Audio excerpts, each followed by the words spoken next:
Oh yeah, Stay Inside Festival, mesdames et messieurs. Whoop. Yes, sir. Hey tout le monde, salut, c'est Kiru. Ouais, je m'absente 2 minutes, puis pandémie mondiale. Bon, c'est quoi cette histoire?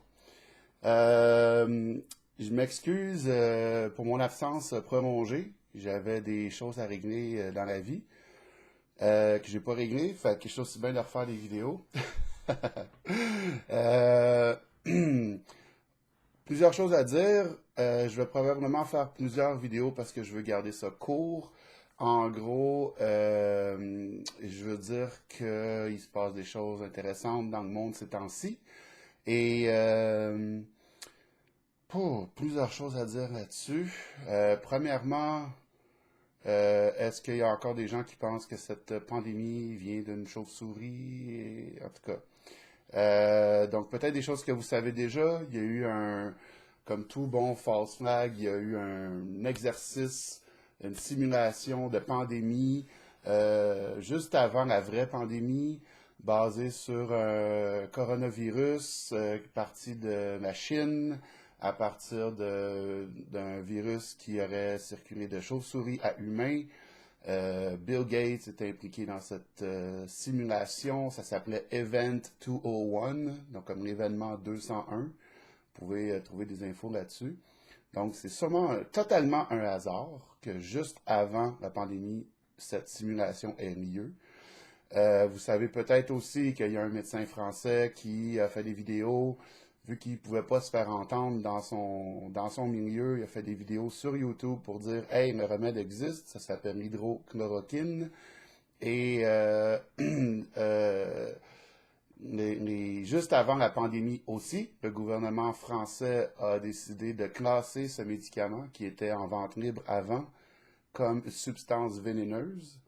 Et suite aux pressions d'Internet et d'après moi de Donald Trump aussi, le gouvernement français a fait un décret disant que le médicament pourrait être prescrit. Euh, Moi, je me demande avec les urgences et tout ça dans les hôpitaux, est-ce que les médecins d'ici et les infirmières et infirmiers sont au courant? Est-ce qu'ils sont bien informés à propos de ce médicament? Parce que les tests qui ont été faits à date montrent un taux de succès de 100% à peu près, très rapidement.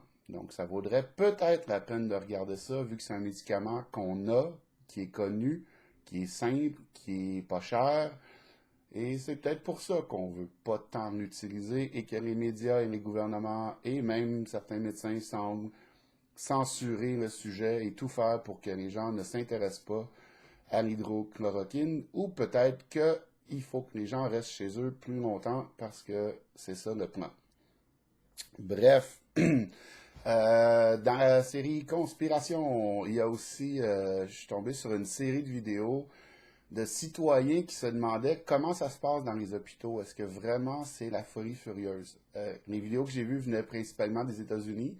Je crois qu'il y en a un ou deux qui venaient d'Angleterre. Ça disait pas d'où, mais ça sonnait comme ce coin-là, à l'accent.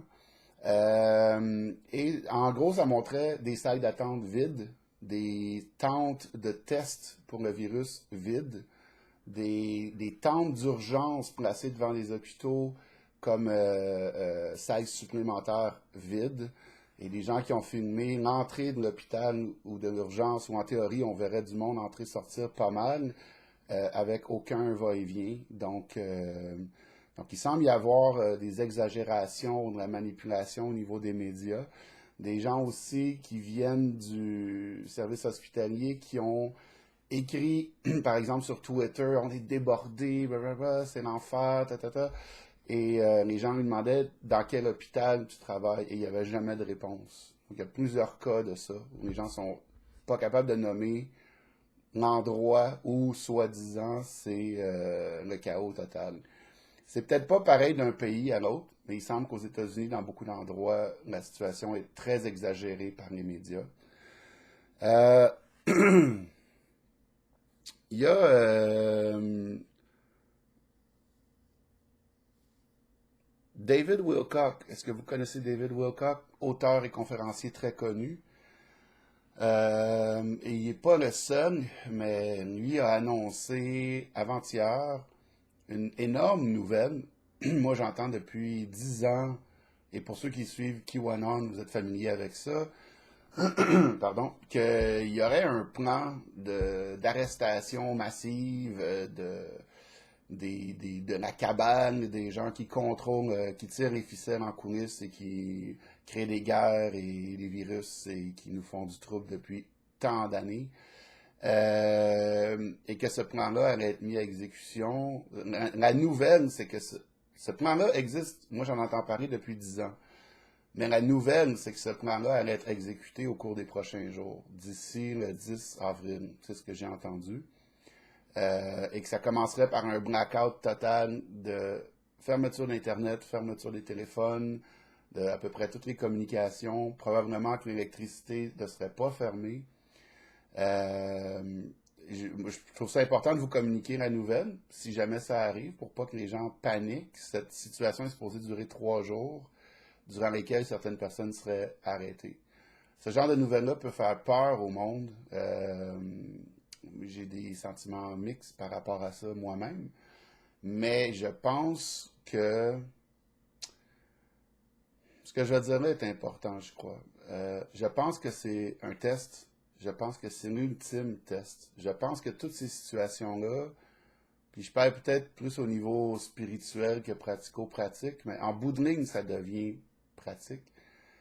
Je pense que toutes ces situations-là, c'est nous qui les manifestons. Je pense que l'humanité a tellement de la misère à évoluer qu'on a besoin d'un coup de pied dans le derrière très, très, très fort et qu'on finit par manifester ça à travers toutes sortes d'événements comme ça pour nous faire réveiller. Tu sais, c'est comme, commences-tu à croire, là? Commences-tu à comprendre là, la situation?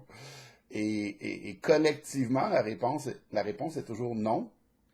Mais je pense qu'individuellement, il y a de plus en plus de monde qui se réveille. Donc, mathématiquement, collectivement, on va finir par se réveiller. Mais qu'est-ce que ça va prendre? Jusqu'où on va avoir besoin d'aller avant d'allumer?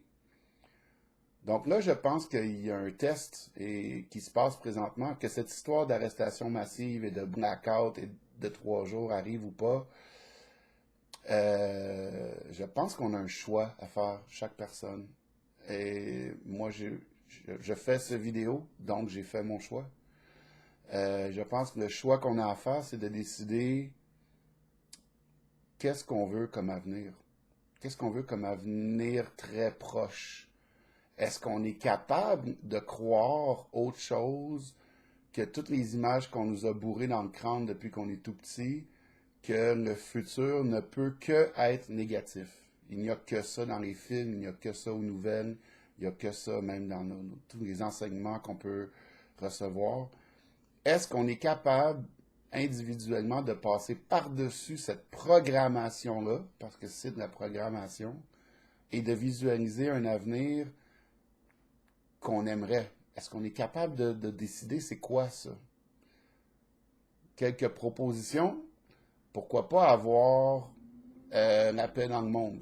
Est-ce qu'on a vraiment besoin de guerre alors qu'on voit que toutes les guerres sont parties avec des faux arguments, comme des armes de destruction massive qu'on ne trouve jamais, des ennemis invisibles, etc. Donc peut-être on pourrait viser la paix dans le monde. Avec toute la technologie, les ressources qu'on a aujourd'hui, c'est inconcevable que des gens meurent de faim et de soif encore. Ça n'a aucun sens. Pourquoi des gens en Afrique ou en Asie ou je sais pas où auraient accès à moins de choses que nous? Ça n'a aucun sens.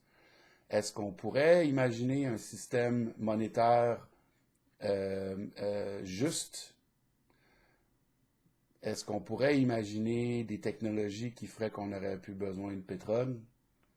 T'sais? Alors que Nikola Tesla semble avoir inventé ça il y a 100 ans et plus. Est-ce qu'on peut imaginer que le monde soit en mode coopération plutôt que compétition? On a un break ces temps-ci parce que la plupart des gens sont confinés chez eux. Je pense que c'est le temps de penser à ça et d'y penser très profondément. C'est le fun de faire des vidéos sur Internet de gens qui s'amusent et tout ça, Mais je pense que prendre le temps de réfléchir aussi, c'est très, très, très important. De vraiment aller au fond de ça. Qu'est-ce qu'on veut? Qu'est-ce qu'on attend pour l'humanité? Je vais mettre quelques liens dans la description du vidéo, des trucs à propos de la chloroquine. Je vais mettre le lien d'une vidéo que j'ai vue qui montre les hôpitaux vides. Et puis ça ne veut pas dire qu'il n'y en a pas qui sont pleins, mais il y en a qui sont vides. Je peux vous mettre le lien vers la conférence de David Wilcock, la dernière, la conférence, la vidéo un peu d'urgence qu'il a fait, où il annonce ces arrestations-là imminentes. Je vais mettre le lien vers la chaîne d'Alexis Cossette-Trudel de Radio-Québec.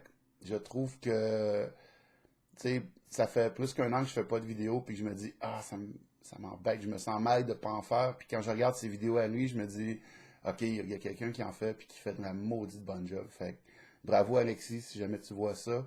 Puis je vous invite à regarder ce que lui a à dire. Il fait de bonnes recherches, du bon travail, il présente ça bien. Le studio aussi de André Pitt, que je suis pas toujours d'accord avec la forme dans laquelle il présente l'information, qui peut être un peu bouffon des fois, mais ils sortent des sujets importants, puis ils en parlent, puis ils prennent le temps d'en parler, puis bravo pour ça aussi. Je vais vous mettre aussi un lien, et je trouve que c'est important. Il y a une méditation mondiale synchronisée qui s'en vient le week-end prochain, dépendamment des fuseaux horaires. C'est le 4 ou le 5 avril, donc samedi ou dimanche. Au Québec, ça va être, je suis en train de regarder exactement la date pour ne pas me tromper.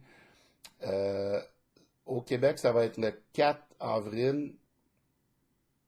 Est-ce que ça va être le 4 avril? Bon, j'ai pas la date devant moi. Un instant. Au Québec, ça va être le 4 avril, samedi le 4 avril, à 10h45 p.m. 10h45 p.m., 22h45. Je vais mettre un lien où vous allez pouvoir avoir des vidéos guidées. Donc, vous avez juste à écouter et suivre ce qui est dit dans la méditation et à visualiser ce qu'on vous dit de visualiser et de le faire à l'heure exacte, tout le monde ensemble. Plus il y a de gens qui vont participer à ça, plus on a des chances que la suite se passe positivement. On a une opportunité incroyable présentement parce que, par rapport au scénario d'arrestation massive, ce qui se passe, c'est que vu que les gens sont chez eux, il ne peut pas y avoir de rétaliation. Il ne peut pas y avoir des méchants qui font sauter des stades pleins de monde parce qu'il n'y a plus de stades pleins de monde. Tout le monde est chez eux. Donc, on a une opportunité extraordinaire de faire quelque chose. Et oui, je sais qu'il y en a qui ont peur avec les histoires de 5G, de vaccins, de ci, de ça. Le choix qu'on a à faire, le vrai choix qu'on a à faire présentement, est-ce qu'on décide de se baser sur la peur ou est-ce qu'on décide de se baser sur l'amour? Ce sont les deux polarités. Et c'est un choix qu'on a à faire. Et je vous dirais que les choix qui sont faits basés sur la peur, c'est rare que ça donne des bons résultats. Donc, à vous de décider ce qui vous plaît. Je peux vous dire par rapport à ça, Kerry Cassidy de Project Camelot, j'ai vu une vidéo hier où elle disait que le plan de Donald Trump, c'est de modifier la fréquence du 5G pour qu'elle ne soit plus nocive. Donc, peut-être ça peut en rassurer quelques-uns, même si il faut le voir pour le croire. Et par rapport au vaccin, j'ai eu des informations aussi. Ben, de toute façon, si l'histoire de la chloroquine sort assez fort, il ne pourra pas y avoir de vaccin. Et je crois que c'est pour ça que Donald Trump en parle, pour tuer cette histoire de vaccin dans l'œuf.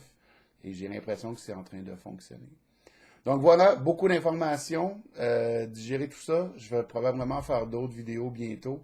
Mais je voulais au moins vous dire un bonjour et transmettre ces quelques informations. Allez voir les liens dans la description. C'est des informations supplémentaires. Merci beaucoup tout le monde. Stay safe. Faites attention à vous autres. Puis faites les meilleurs choix. C'est le temps ou jamais. Bye.